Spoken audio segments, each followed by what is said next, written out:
अस्सलाम वालेकुम सर जी। वालेकुम सलाम। हाँ जी, सर जी एक मशवरा करना था आपसे। फरमाइए जनाब।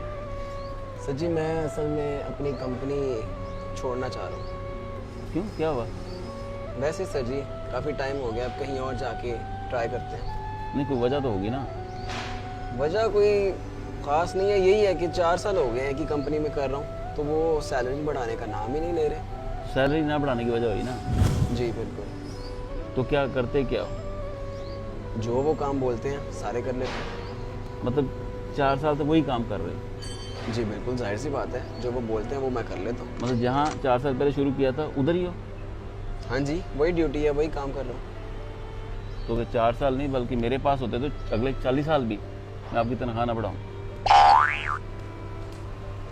भैया अगर आपको ज़्यादा कमाना है तो ज़्यादा काम करना